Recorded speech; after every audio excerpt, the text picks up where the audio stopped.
bíblico. Amén, amén, amén. Como siempre, es un gusto poder estar con ustedes, acompañarlos. Bueno, ahora estar a la distancia, en verdad. Eh, Estar presente y no presente al mismo tiempo. Es bastante rara la situación.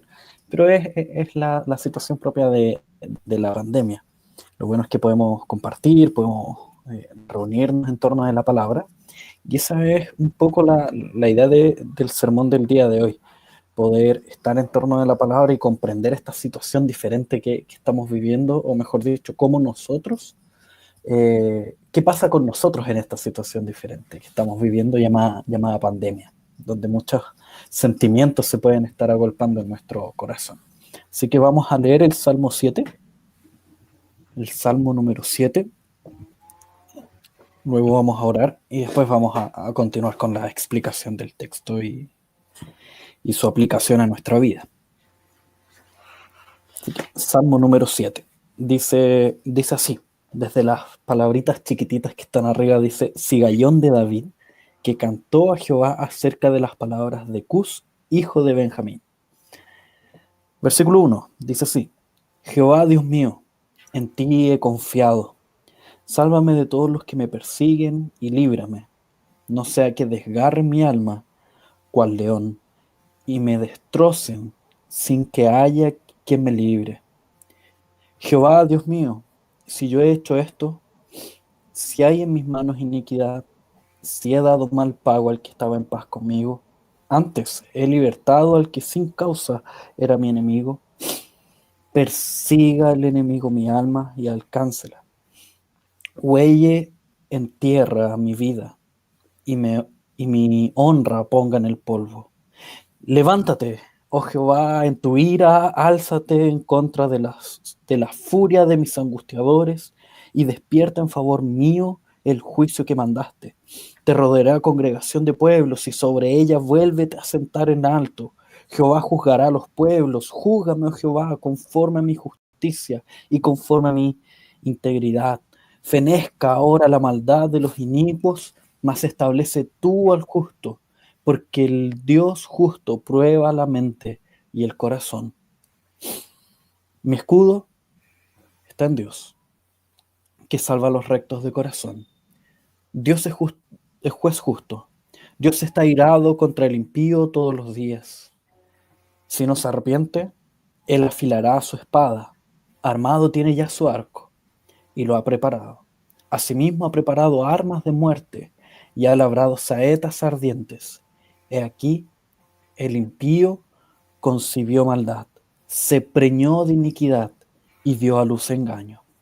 Pozo ha cavado y lo ha ahondado, y en el hoyo que hizo caerá. Su iniquidad volverá sobre su cabeza, y su agravio caerá sobre su propia coronilla. Alabaré a Jehová conforme a su justicia, y cantaré al nombre de Jehová el Altísimo. Oremos para que Dios nos guíe, nos instruya y transforme nuestro corazón. Amado Dios, estamos delante de ti, agradecidos, Señor, por tu amor, por tu fidelidad, por tu misericordia. Y en esta hora pedimos que tú nos ayudes a comprender este texto, este difícil texto, Señor, y además no solo comprenderlo, sino que ponerlo por obra en nuestra vida, Señor. Que pueda confortar nuestro corazón, Señor, para poder comprender cómo funciona nuestro corazón y al mismo tiempo colocarlo delante de ti, Señor. En el nombre de Cristo Jesús oramos. Amén. Muy bien. Si se dieron cuenta, leí las palabritas chiquititas que estaban arriba, que dicen Sigallón de David, que cantó a Jehová acerca de las palabras de Cus, hijo de Benjamín. El salmo entero es bastante raro, habla como de las entrañas, habla de alguien que tiene mucha rabia en algún momento, dice: fenezcan todos, mueran todos, se acaben todos, los sean destruidos.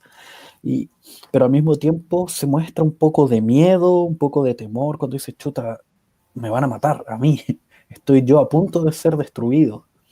Después hay una especie de confianza, o al principio, mejor dicho, hay una especie de confianza donde dice: Jehová Dios mío, en ti he confiado, sálvame de los que me persiguen. Y al final muestra cómo su refugio está en Jehová. Entonces vemos un montón de sentimientos siendo derramados en el Salmo y eso lo torna difícil de comprender. Y precisamente eso significa la palabra sigayón, que está al principio, es un mover de emociones. Entonces, ocurrió una situación de la cual ya vamos a hablar, que hizo que David, quien escribe este salmo, derramara un montón de emociones en el texto, pero una gran cantidad de emociones, como si su corazón hubiese estado súper, súper apretado, a punto de explotar, y llega este momento y ya explota y cae todo y es derramado todo ese corazón sobre el papel y brota este salmo.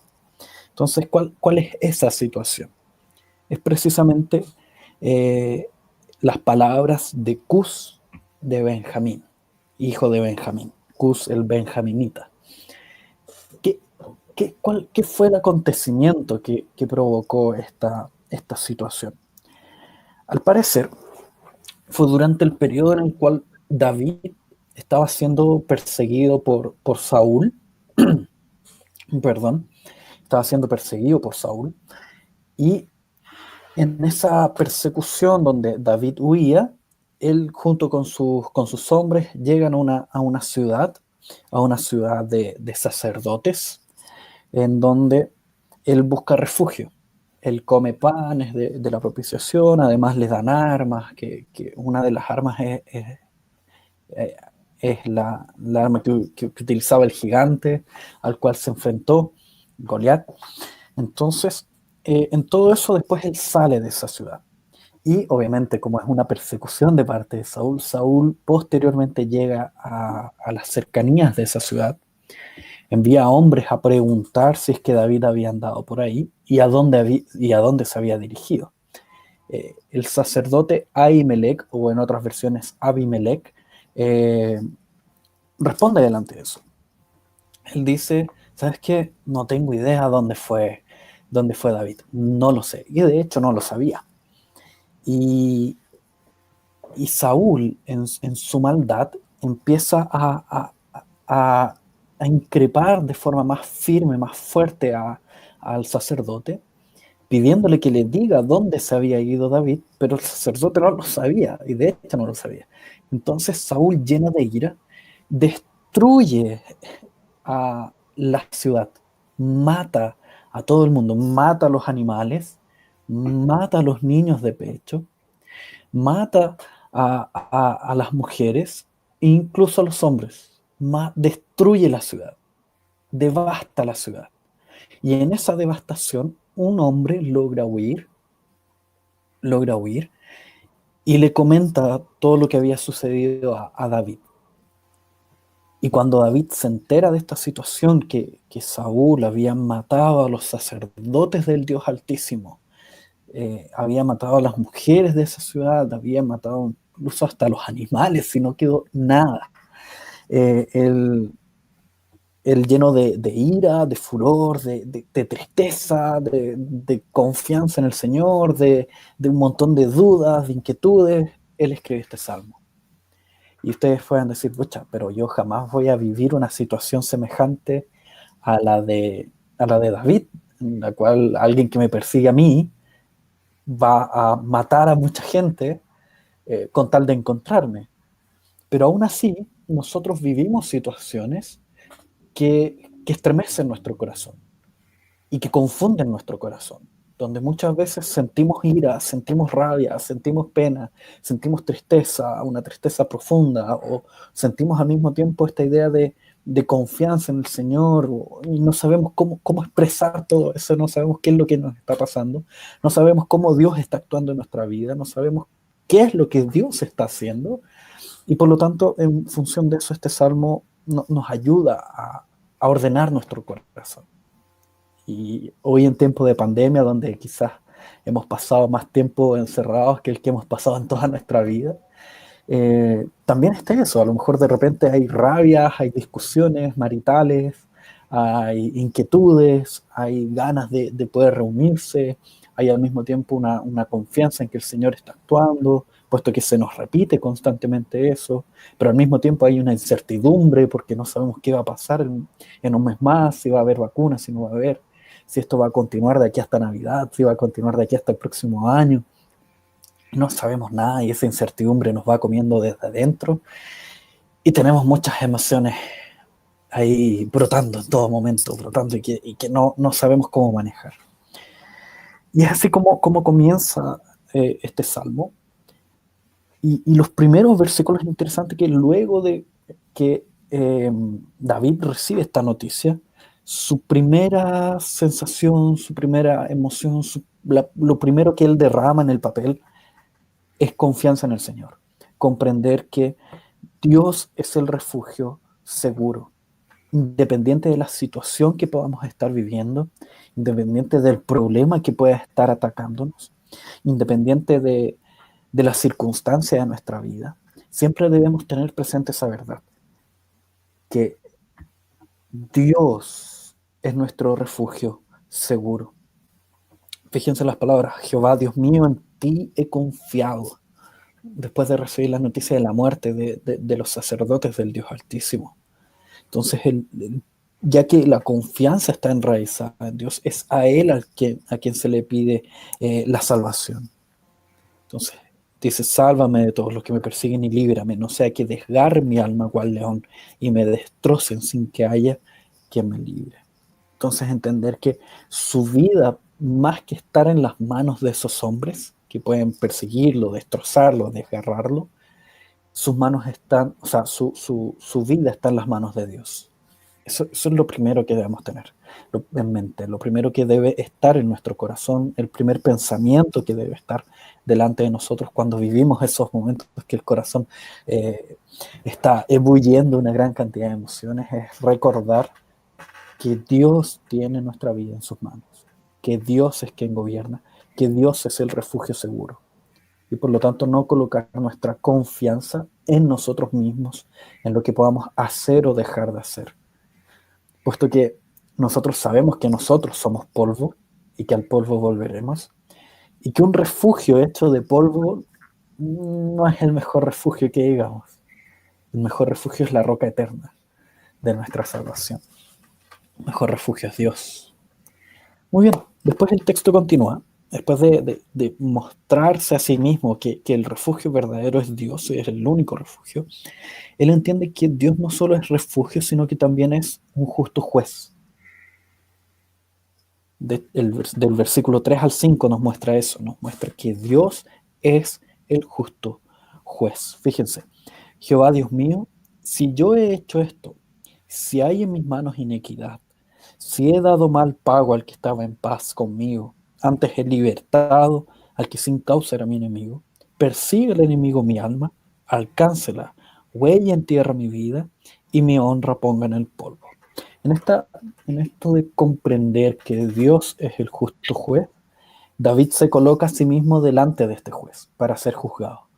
Y él dice: si yo cometí pecados en contra de estas personas que me persiguen, entonces que yo muera, entonces que ellos me alcancen.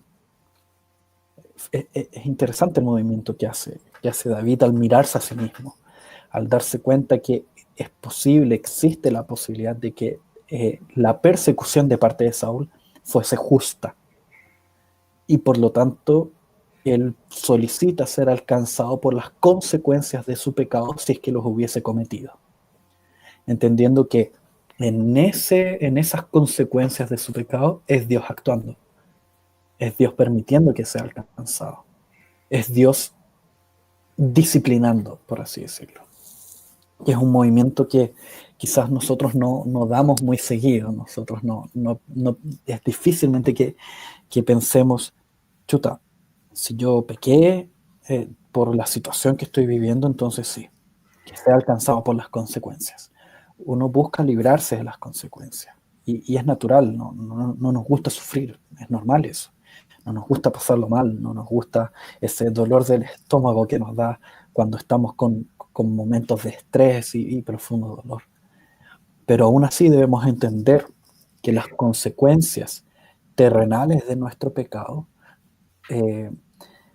o las disciplinas terrenales por nuestro pecado nos van a librar de una disciplina celestial, por así decirlo.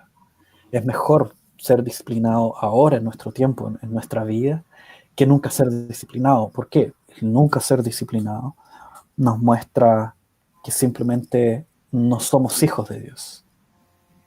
Como dice el texto bíblico, como nos enseña la Escritura, que Dios como Padre disciplina a quien ama.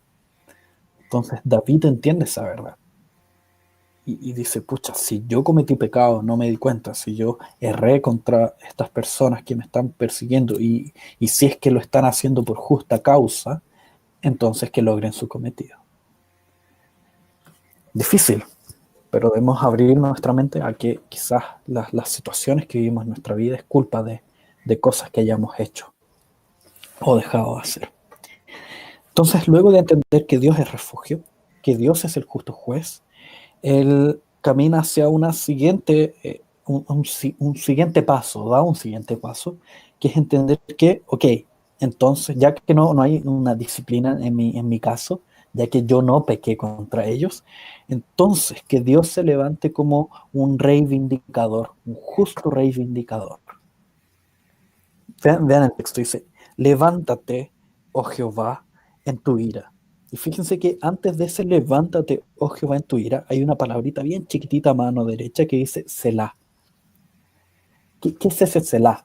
Selah es una especie de pausa. En la música de los salmos, la musicalización de los salmos, una especie de pausa que muestra que ahora va a haber un cambio en la música. O va a haber un increciendo o va a haber un bajar el volumen, una pausa. En este caso, ese se la indica que ahora hay, los tambores tienen que empezar a retumbar, las cuerdas deben sonar más fuerte, los instrumentos de vientos deben soplar mucho más fuerte. ¿Por qué?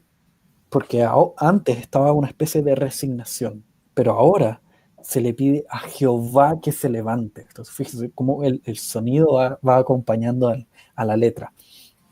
Dice, levántate, oh Jehová, en tu ira, álzate en contra de la furia de mis angustiadores y despierta en favor mío el juicio que mandaste. Te rodeará congregación de pueblos, sobre ella vuélvete a sentar en lo alto. Jehová juzgará a los pueblos, júzgame, Jehová, conforme a mi justicia y conforme a mi inequidad. Fenezca ahora la maldad de los inicuos, mas establece tú el justo, porque el Dios justo prueba la mente y el corazón. Entonces, vean cómo David entiende que Dios es el justo reivindicador, pero no el reivindicador de él mismo, sino que el reivindicador de Dios. Dios se reivindica a sí mismo. David pide que Dios sea aquel que se levanta, mostrando que, recuerden que la situación que estaba viviendo David era que Saúl había matado a sacerdotes del Dios Altísimo. Entonces, en la cabeza de Saúl, ¿qué era lo que estaba pasando? ¿Qué era lo que él creía? Estas personas están con David, matémoslas, no hay ningún problema, no importa que sean sacerdotes del Dios Altísimo, total, yo soy más poderoso que el Dios Altísimo, yo estoy por sobre el Dios Altísimo. Entonces, si mato a los sacerdotes, que son aquellos que en aquel tiempo representaban esta conexión entre el Dios Altísimo y el pueblo, eran los sacerdotes los que establecían este hilo de comunión. Entonces, si Saúl los mata, los destruye, ya no hay un hilo de comunión. ¿Por qué? Porque no le interesa, porque él simplemente ha dejado de creer en este Dios Altísimo. Ha dejado de creer que ese Dios Altísimo exista, actúe o sea poderoso. Entonces es ahí donde David entiende que el nombre de Dios ha sido blasfemado con esta matanza, que el nombre de Dios se ha visto alcanzado por causa de esta matanza, se ha visto disminuido por causa de esta matanza. Y por eso David dice, Dios, levántate en ira, levántate en furor, y eso es bien extraño para que nosotros comprendamos. Muchas veces vamos a ver salmos así. Si nosotros prestamos atención, vamos a ver salmos extraños. Vamos a ver salmos que dicen, Dios, levántate y destruye absolutamente todo. Dios, levántate y mata a mi enemigo, como el salmo que acabamos de leer, que son los salmos imprecatorios que se llaman, donde alguien busca la destrucción de un otro, donde un alguien, en este caso David, coloca sus entrañas en la mesa y dice, mira, esto es lo que siento, esta es la rabia que hay en mi corazón, esta es la ira que hay en mi corazón. Entonces es aquí donde se nos está enseñando cómo nosotros debemos lidiar o tratar con la ira que hay en nuestro corazón, con la rabia. ¿Y cuál es esa forma? Colocarla en oración tal cual como es delante de Dios. Colocar los pensamientos que estamos teniendo delante de Dios.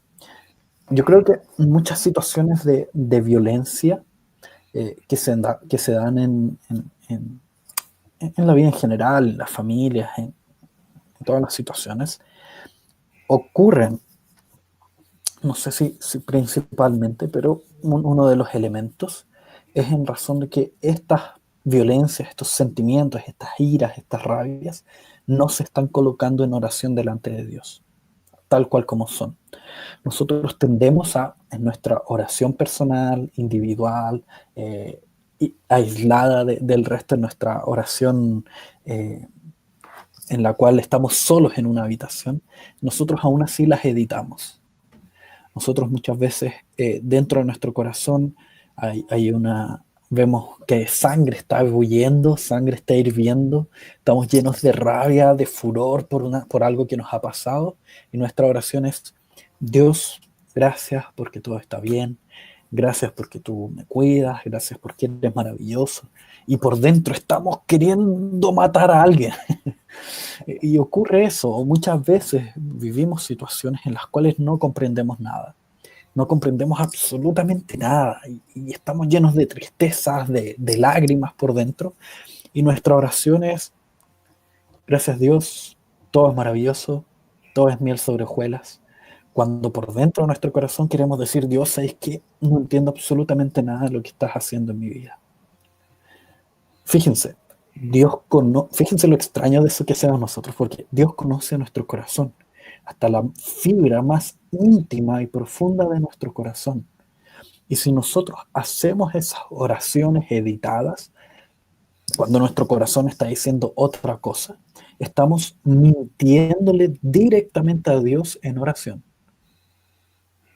Entonces, fíjense cómo estamos funcionando cuando hacemos ese tipo de cosas. Entonces, ¿qué es lo que hace David? David coloca sus verdaderos sentimientos delante de Dios. Abre su corazón delante de Dios para ser completamente transformado por Dios, para que esos sentimientos sean colocados delante de Dios y Dios los transforme. Puede ser que yo tenga ira o rabia contra alguien, puede ser que yo no comprenda una situación que estoy viviendo. Si yo tengo ira, fíjense cómo es el proceso. Si yo tengo ira en contra de alguien y no la coloco en oración para que Dios trate esa ira, entonces esa ira se va a quedar en mi corazón, se va a enraizar en mi corazón, se va a guardar en mi corazón y va a ir aumentando y contaminando aún más nuestro corazón. Recuerden un texto de las Escrituras donde Cristo está hablando de qué es lo que contamina al hombre. Y él dice, lo que sale del corazón es eso lo que lo contamina. Es raro eso. Es rara la figura si nosotros pensamos en, no sé, un tazón de leche y decir que lo que sale de él es lo que lo llena. Es básicamente esa la figura. Tengo un tazón con agua, con leche, con el líquido que sea, diciendo lo que derramo de ese tazón es aquello que lo llena. Esa es la figura que Jesús muestra. Entonces, por eso es extraña de comprender. Pero ¿qué es lo que está diciendo? Que lo que hay en nuestro corazón, si es ira, va a causar un círculo vicioso donde cada vez esa ira va a ir aumentando y creciendo. Y para eso existe este tipo de oraciones.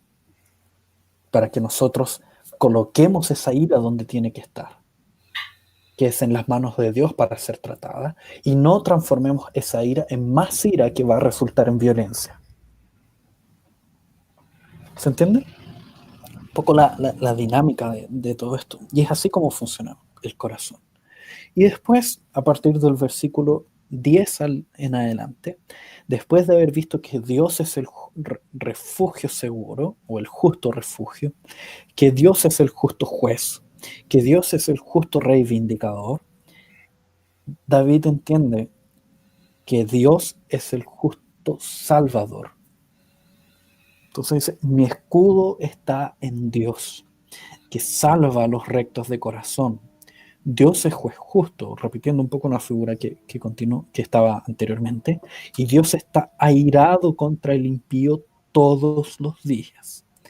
Si no se arrepiente, este impío, él, Dios, afilará su espada. Armado tiene ya su arco y lo ha preparado.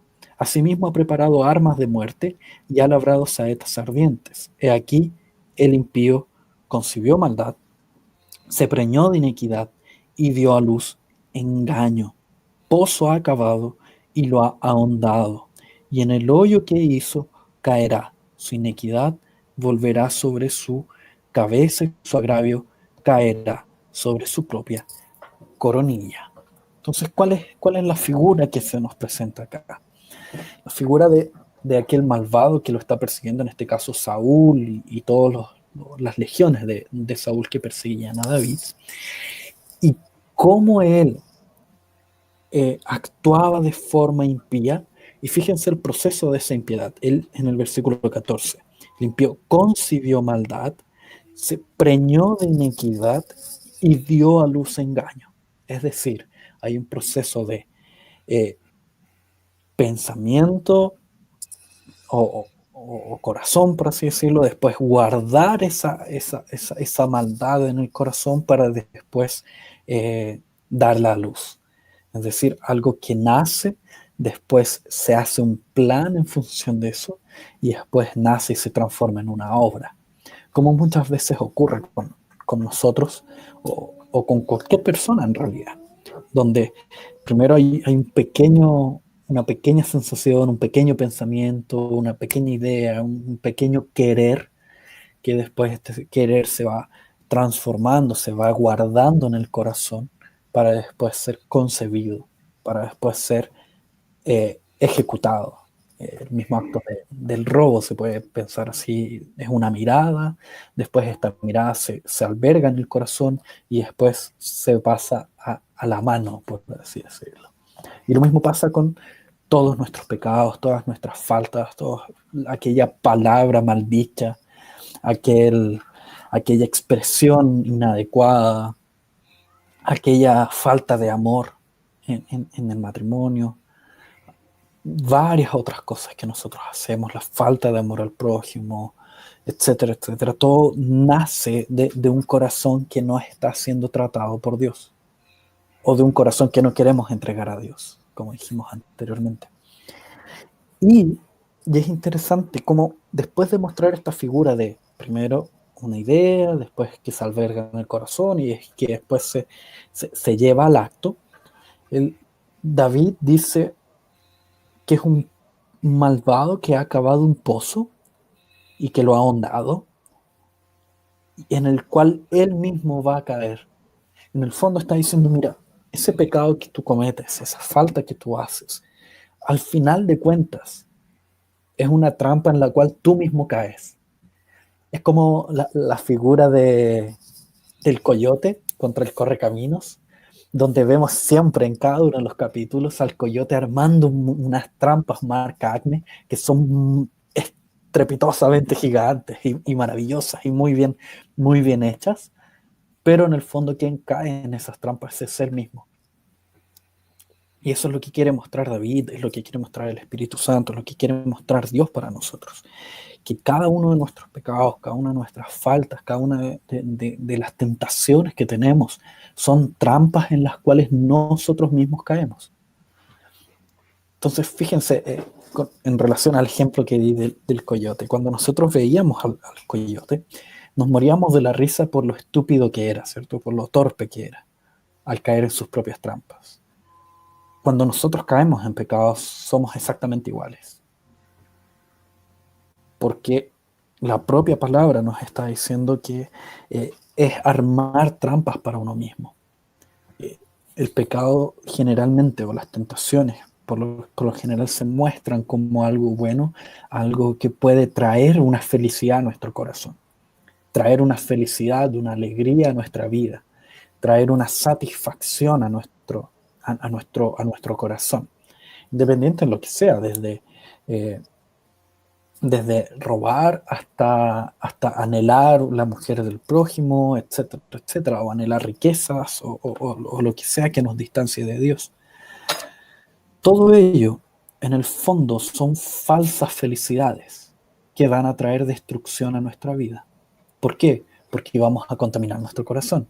Y como dijimos, el proceso de contaminación del corazón es un círculo vicioso donde se va ampliando esta contaminación. Entonces, en el fondo, esa amplitud de contaminación va a generar destrucción de uno mismo. Y es ahí donde caminamos hacia el final del Salmo, el versículo 17, donde luego de entender que Dios es el refugio seguro, colocar su confianza en Dios, después entender que, pucha, tal vez yo cometí algún pecado, tal vez yo hice algo malo, entonces Dios es el justo juez que puede juzgar mi iniquidad. Dios es el justo rey vindicador de sí mismo. Dios es el que se posiciona a sí mismo como gobernador y rey de absolutamente todo. Como Dios es el justo salvador, el que puede salvarnos de aquellos que son inicuos, de aquellos que son pecadores y que nos persiguen, de la maldad que hay alrededor de nosotros. Él dice, versículo 17, todo este fluir de emociones termina en alabanza. Fíjense, alabaré a Jehová conforme a su justicia y cantaré el nombre de Jehová, el Altísimo. Todo este fluir, este derramar de emociones termina en alabanza. Pero ya caminando hacia el final, si nosotros buscamos, una de las tareas que debemos hacer cuando leemos las Escrituras es colocarnos en la posición de los personajes, en los zapatos de los personajes. Como identificarnos, quiénes somos nosotros en el texto. Y en este caso, yo no creo que seamos David. Yo no creo que seamos David. Yo creo que en esta historia nosotros somos los malos. Nosotros somos los perseguidores. Nosotros somos los pecadores que merecen la ira de Dios, que merecen que Dios se levante y los destruya y los juzgue. Pero, gracias a Dios, en su plan maravilloso, Él decidió enviar a su Hijo, decidió enviar a Cristo. ¿Con qué fin? Con el fin de que nosotros pasemos de ser aquellos perseguidores, malos, asesinos, pecadores, pasemos a ser sus hijos, que son justos, que a la luz del juez son entendidos por justos y sin mancha, que no han cometido pecados. Gracias a que Cristo hizo exactamente esa obra. Cristo era el santo, Cristo era el perfecto, Cristo era el que no cometió pecado. En esta historia David dice que Dios se levante como justo juez, vea su inequidad, vea si en sus manos hay iniquidad. Y sinceramente nosotros conocemos la vida de David y sabemos que sí hay iniquidad, sabemos que sí hay pecados, sabemos que sí hay maldad. Entonces, ¿por qué David puede decir eso? Porque él se encuentra también, a pesar de estar en el pasado, estar antes de la obra de Cristo, él desde antes de la fundación del mundo, él está en Cristo. Él fue escogido y por lo tanto es tenido como justo, es tenido como santo, es tenido como sin mancha. De la misma forma nosotros, si evaluamos nuestra vida, como vimos en el versículo 3, 4 y 5, vamos a decir, chuta, yo sí tengo manchas, yo sí he cometido pecados, pero gracias a la obra de Cristo, desde antes de la fundación del mundo, yo soy tenido por justo, santo y sin mancha. Y por lo tanto puedo disfrutar de esta obra de Cristo y donde todo este fluir de emociones puede terminar en alabanza, gracias a la obra de Cristo. Así que los invito a que en este momento podamos orar agradeciendo a la obra de Cristo y que Dios pueda tratar con cada uno de nuestros sentimientos, cada una de nuestras emociones, cada una de las confusiones que tenemos, cada una de las iras que tenemos, cada una de las incertidumbres que tenemos en nuestra vida. Y Dios pueda tratarlas y transformar nuestro corazón para que sea un corazón más semejante al corazón de Cristo. Oremos, oremos. Amado Dios, estamos delante de ti. Agradecidos, Señor, por tu amor, por tu misericordia, por tu gracia. Agradecidos porque por esa gracia hemos sido alcanzados. Agradecidos porque nosotros merecemos y merecíamos tu ira. Merecíamos ser completamente destruidos, ser alcanzados por nuestras propias trampas. Pero gracias a la obra de Cristo, Señor, es que podemos ver un corazón diferente en nosotros, Señor. Es que podemos ver que hemos sido ya no alcanzados por nuestro pecado, ya no alcanzados por nuestras trampas, sino que hemos sido alcanzados por la obra maravillosa de la cruz de Cristo, Señor. Así que te pedimos, oh Padre, que nos des un corazón sincero delante de ti, Señor, el cual entiende que tú ya has pagado todos nuestros pecados, Señor, en una cruz, y por lo tanto somos libres de ir delante de ti y confesarlos en sinceridad, confesar nuestras iras, nuestras contiendas, nuestros pecados, y ser sinceros delante de ti, Señor. Por favor, ayúdanos a comprender que tú eres el único refugio verdadero, Señor, que a nosotros no nos bastamos a nosotros mismos. Entender que tú eres la roca eterna, que Cristo es la roca eterna de nuestra salvación, y entender que el único refugio verdadero es la roca eterna, Señor, que es Cristo. Es en el nombre de Cristo Jesús que oramos, Señor. Amén.